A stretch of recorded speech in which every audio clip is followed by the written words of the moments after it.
Hi everyone, this is Cardinal Kelly Patrick here. I just want to dive right in and ask you something. Um, have you by chance been naughty? Yes, there is an obvious thing going on here with Revelation 13:7. We're all being tested. The saints are being tested, clergy of the world being tested, those serving under the direct order of Christ, Lord Rael, are being tested. And it's not really a new thing to us, but I did examine it a little bit because it is like a daily battle. It's a spiritual battle.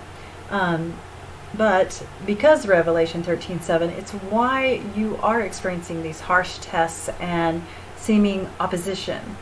Okay, but the point is to rise above it, not make it worse, not go find the fuel to add to the fire. And it's, you have to sometimes catch yourself, or somebody else will catch you and give you a little gentle nudge, that, hey, just don't add fuel to that fire, make it better, put it out, and learn how to make it a good thing, recycle it into a good thing.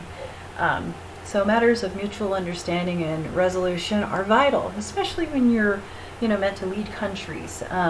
Whether you're leading a country now or you are in the future, if you're destined for that, you're not going to be allowed to do it until you can demonstrate the ability to have emotional control and control of your facilities and planning, being proactive, all kinds of things. Okay, everything has a purpose. A lot of people will be like, oh, I'm so tired and burnt out because years have gone on here and nothing's happened.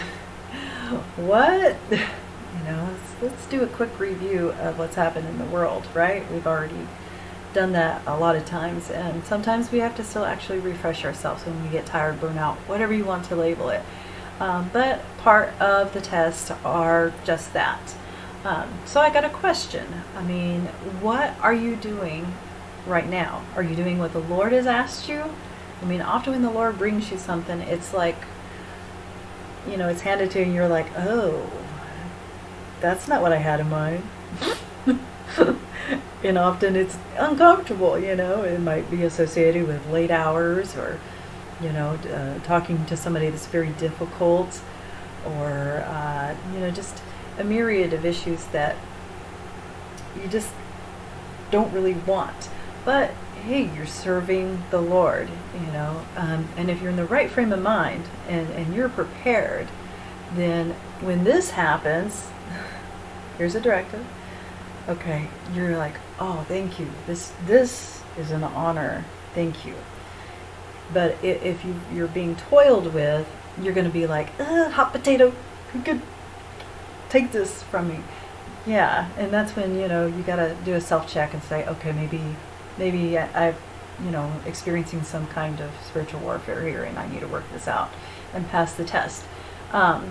So I took some notes not that long ago because we do experience it, and knowing that it's not what we think how we should handle it or we should do, but it's what is handed down to us as it is and as it asked of us. So we just got to ask ourselves and be honest, are we walking in His way? Or are we creating our own way? And often we'll say, well, a little birdie told me, or the Holy Spirit led me, or, it's like, if it's contradicting what the Lord passed down, it might be a little devil on your shoulder. Okay, so just consider it. It might be that you're being naughty, and something is like convincing you that this is the easier way out, the better way. And sometimes it is, but the way we communicate with each other and present things to one another and compromise, you might be able to weigh out some constructive, agreements. And that's the way to go about it, not to chop each other down, through slander, gossip, or behind each other's backs, or, oh, can you believe what this person did?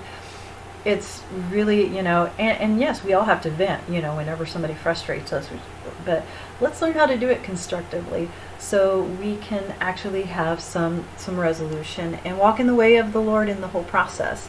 That's part of the earth test that we're going through right now.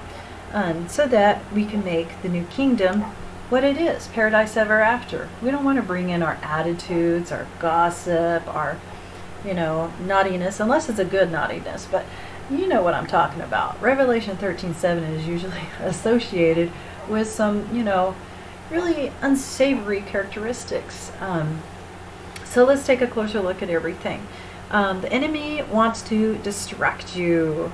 So he'll use people, places, and things. Name your poison, your weakness, your kryptonite, and he'll serve it up to you as a gateway onto the wrong path. Okay, so you might say to yourself, this isn't my weakness, but that weakness is what led you to point B, C, D, and then pew, down the toilet. So you got to be really careful with these little gateway weaknesses. The I wants turn into, fallen. And that's what we don't want. We don't want that, because we're guiding and leading people in the world to light, the light of the Lord. And that pathway, like I've said before, is illuminated. It's there brightly illuminated so that you don't veer off of it. And I really cannot keep saying that enough or stressing that enough. Okay, so yes, I'm reading some notes here while I'm talking to you. Because there are a lot of details. So what will happen is you're going to get these signals that you're under attack, but I need you to realize you're actually allowing it, okay? You're allowing it as long as it's going on, okay? Because it takes two in the boxing ring, right? You got two people there, and it's not a boxing match unless you're actually reacting to that other one, and then you're engaged, you're in it. You've chosen to be in it. So it takes two to tango, they say. You're both responsible. You're both being tested. So don't, convince yourself that, oh, that person's, being tested and, shame on them. You're responsible too. God is watching your reaction to these tests being administered to see how you're going to handle this difficult issue. Or person, and you want to pass that. So think about both of you in this process, and also don't be afraid to tell a person, hey, I think we're being tested. Maybe we should think about what would be optimal here in how we handle it and react to it, and then report on it, and be an example to our peers. So kind of get excited about this challenge, and expect curveballs. Now you'll find that the signals, okay, here's me trying to focus. The signals you're looking for is the demon or the test being administered, usually by Satan, okay, or his minions, are going to be given objectives. The objective is to distract you, okay? So they're going to find ways to mess with your time and mess with your focus, okay? And that's when you stop, when you notice that, wow, 4 hours have passed by and I'm in the middle of this debate with so-and-so. And that, or this horrible incident that took place. And it's drained me and I feel terrible and, gee, I don't want to do any work because I got to recover from this. Wow, guess who's winning? Guess who's proving a point that you're weak? Maybe not entirely unworthy, okay? That depends on what happens in the end. You might catch yourself and say, oh, wow, I can't believe I'm falling for this. I mean, he's distracting me with time and my focus. And again, you stop and you put on your armor. That's what you do here. And you call upon the Lord to assist you in spirit, in Lord Rael's name, okay? Don't forget the power that he still has. And, it's your choice to call upon him. If you fail to do that, then that's your bad. But he is your armor. He is your strength. He is your guidance. He's your light. So let's just, just for the guffaw of it, utilize, the light of the Lord. And it might work out better. So, let's see here. What else? The enemy wants to take your focus off the mission and the Lord himself. or he wants to prove that, you're easily manipulated. The enemy wants to take, pardon me, I'm repeating myself like a crazy lady. And then it works, okay, the demon or part of the test will work on your self-worth, okay? Before you know it, you're kind of paranoid thoughts like, oh, gee, they think I'm a weakling, I'm a poor leader, they don't value me.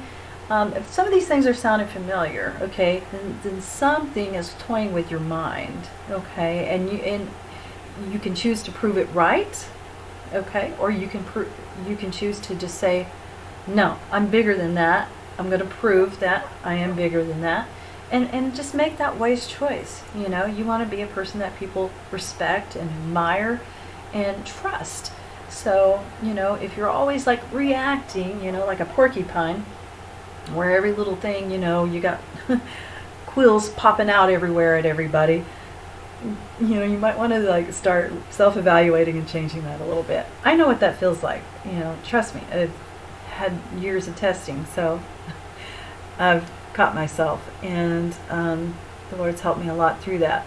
Okay, so the enemy wants to take your focus off the mission and the Lord, okay, to prove that you're not in control.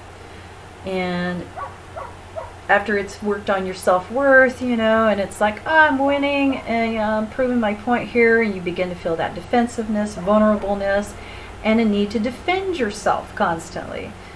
Still reading some of the notes that I made here. You begin to react to others negatively, and you find yourself in a huge power struggle. Before you know it, hours literally pass by. I'm kind of repeating myself here. And without having seen anything, constructively or done anything constructive to help the mission or support the Lord himself. Okay, and that's when you got to stop and say, oh wow, I'm falling for the dark side again. I'm succumbing. So catch yourself. Let's see what else I've got here.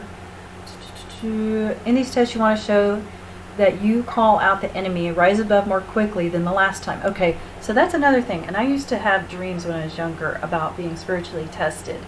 And I noticed that the dream would continue to come back repeatedly over and over and over again until I reacted the right way. And it was usually like a demonic test where something was coming to me and it was taunting me. And I knew it was demonic. And I had fear just well up in me in the dream. I wasn't very strong. And it would come back to me nightly until I finally found strength within to call it out, to bind it and cast it out in the name of the Lord. And then it stopped. The test stopped. And these tests, these real life tests, are the same way.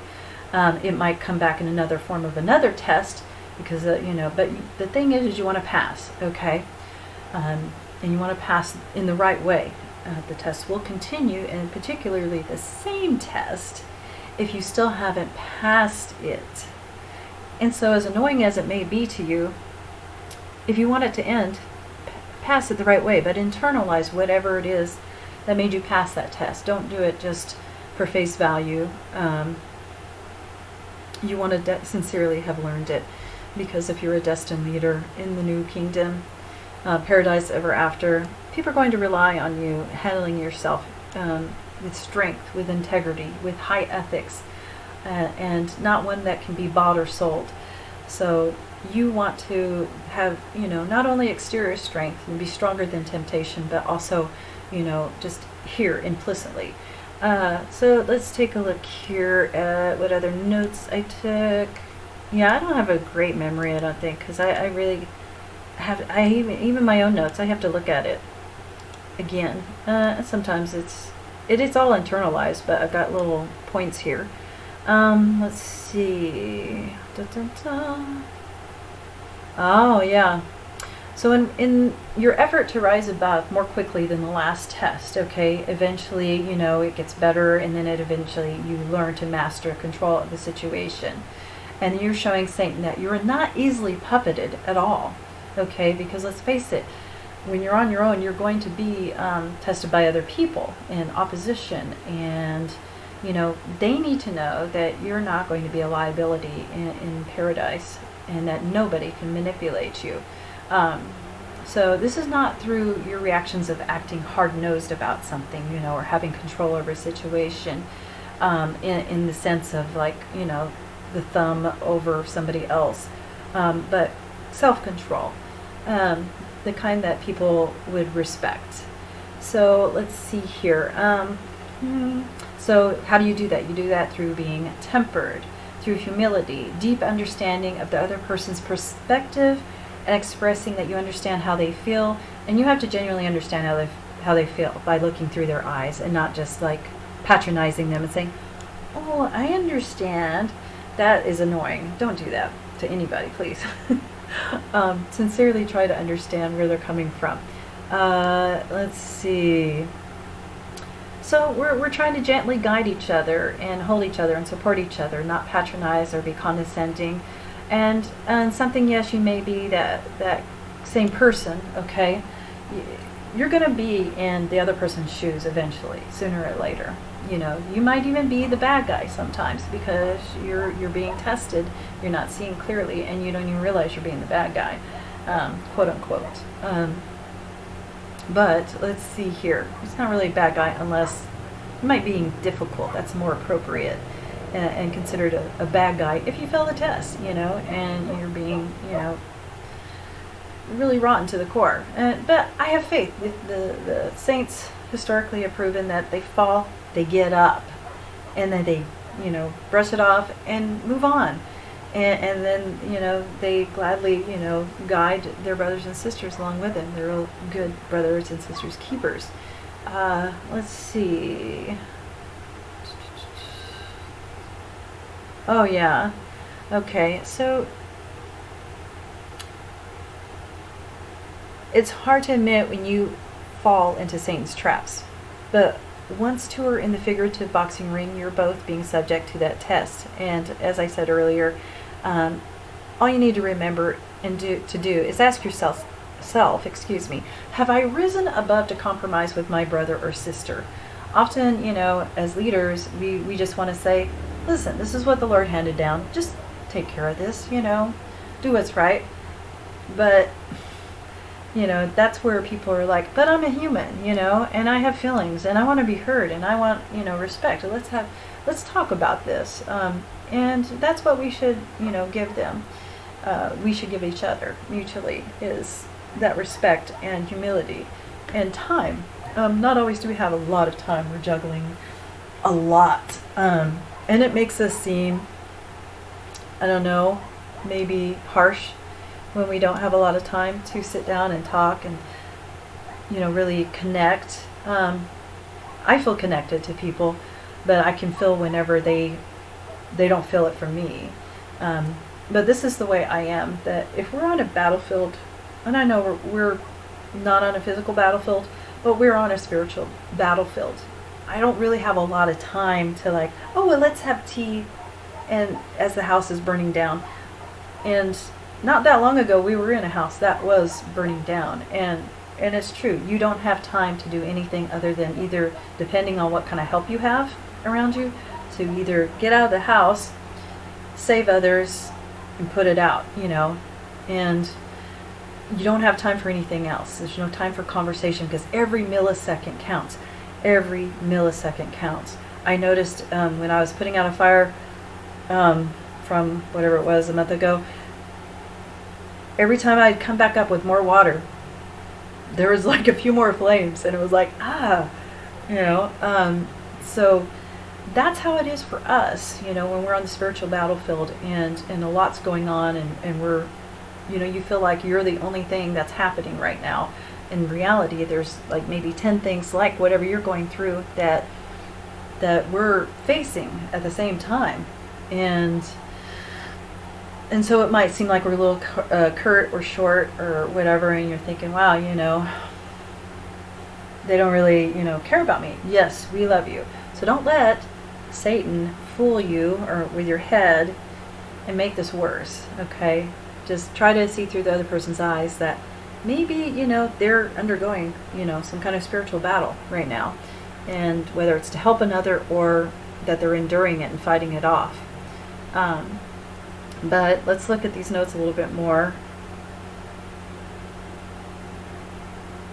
Yeah, throughout our communications with each other, you want to make sure that we show love, that we show respect.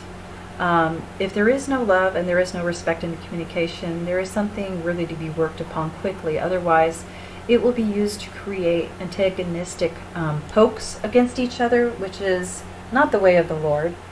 Ask yourself, am I really acting according to the way of the Lord? You don't want to be one of those people who's like, I feel weak, I feel vulnerable, I don't feel really worthy or appreciated, but you're poking somebody and you're making it worse. So you got to self-examine yourself and make sure that you're not going at it the wrong way in order to resolve the situation. And on a final note, well, almost a final, always expect a curveball. Especially after a video like this, Satan's going to be like, I'm going to have to change my strategy and pattern a little bit. And he's probably would be mad at me or annoyed with me or like, okay, challenge accepted. I've got a doozy for you. So just expect the unexpected. And, just remember to go through these checklists, okay? Whenever these things happen, remember these tools. And remember, Christ is the light of the world, okay? He's not the thorn. So you want to emulate him. You don't want to be the thorn of the world. You want to be the light of the world like him. He always, compares himself as the center of the candelabra, the menorah, and the others alongside of him as his light. And, we are to be part of the light of the world and not the thorn. So remember, be forgiving. It's just as important as repentance. It releases people from bondage so that they may become that same light, okay, in your life, in your work relations, or, it could be love relations. It could be all kinds of things. But if you don't forgive them, you're basically chaining them, okay, and they're going to repeat the same things over and over again. Sometimes people self-inflict. It depends on if they're being oppressed or otherwise by satanic influences. It depends on, what they open themselves up to in their armor. Is that chink in the armor, from the need to be desired? Is it because you're craving a comfort, And these things don't really come to the surface unless you're lonely and, you feel unsatisfied with something. And it usually comes to you as a test because they know you're supposed to be focused on a mission and the Lord. So it's not so odd that these things are happening. But you really got to catch yourself. This is what we want. We're warriors of the light, okay? So release people from bondage, but also repent for anything, that you may have done. We tend to always look at others and judge, and not consider, wow, what have I got to work on? And it should be a part of our daily, checklist. When you wake up, you think, okay, I got to brush my teeth, I got to wash my hair, I got to whatever, dress. And, part of that checklist should be, where am I mentally? Am I in the right frame of mind? Am I doing right by my brother or sister? And I'm not saying become subservient. I'm just saying, become a decent human being. And walk in the way of the Lord, okay? So when you're talking, ask yourself, wow, is that something the Lord would have said? Or, or am I just becoming arrogant here and annoyed? And again, got to stop, think, self-control, and you'll be fine. But remember, we are warriors, wow, big difference, warriors of the light. So try to be, an advocate for the Lord and compliment him. I know that we've all been naughty at one time or another. So let's just try to make it better and get through this Revelation 13. God bless everybody. I love you to death. And we, or until, the next transformation. Love you.